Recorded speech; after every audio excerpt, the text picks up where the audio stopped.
Você sabe qual a função do Poder Judiciário? Qual a diferença entre um juiz, desembargador e ministro? Como funciona a justiça brasileira? E por que o STF aparece tanto nas notícias? Quer saber mais? Vem comigo e vamos falar de política.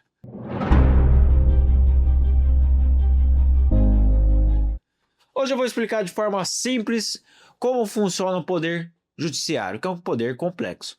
O Poder Judiciário é responsável por aplicar as leis, resolver conflitos entre pessoas, empresas e o próprio Estado, além de garantir que a Constituição seja respeitada, e só no papel, né?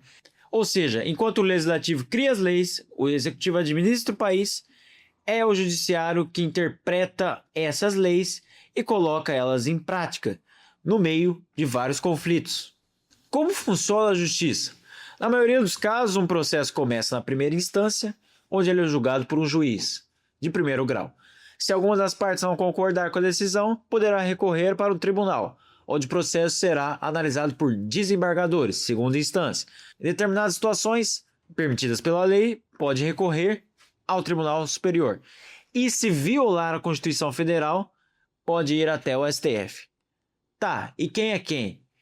O juiz, como eu já falei, julga os processos na primeira instância. Ele analisa provas, ouve testemunhas e profere uma sentença. O desembargador está na segunda instância. Ele atua nos tribunais de justiça e tribunais regionais federais. A principal função dele é revisar as decisões do juiz de primeiro grau. E os ministros? Eles compõem os tribunais superiores. Cada tribunal tem uma função específica.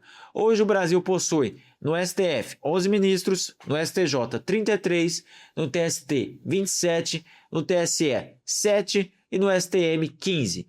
Cada um deles atua conforme a matéria prevista na Constituição. Ou seja, se violar uma lei federal, vai até o STJ. Se violar uma lei trabalhista que tem cunho federal, vai até o TST. O judiciário brasileiro é dividido em dois grandes grupos. Justiça comum, que é responsável pela maior parte dos processos do país, julga, por exemplo, ações civis, ações criminais, ações de família, inventários, contratos e questões tributárias. Ela é dividida entre justiça estadual e justiça federal. Já a justiça especializada, além da justiça comum, existem três justiças especializadas. Justiça do trabalho, que resolve conflitos entre empregadores e empregados, por exemplo, horas extras, FGTS, demissão.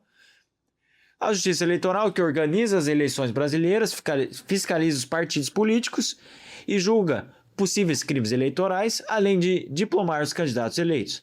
A justiça militar, que julga crimes militares previstos em leis praticadas por militares. Um exemplo simples: imagine que duas pessoas discutem por causa de uma compra de um carro.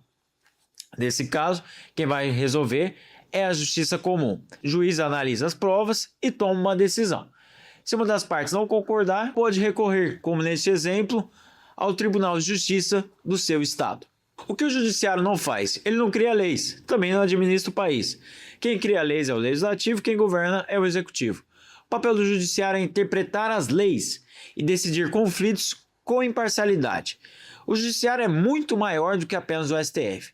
São milhares de juízes, desembargadores, ministros e servidores trabalhando diariamente, em tese, para aplicar as leis do país. Entender como ele funciona é fundamental para compreender a frágil democracia brasileira. E eu digo mais: os altos custos do judiciário são um problema que precisam ser reformados, como por exemplo os famosos penduricalhos. E por que os processos demoram tanto? Pois é, eles devem ter celeridade, que não significa que ele simplesmente deve ser resolvido da forma mais rápida, mas da forma rápida e eficiente.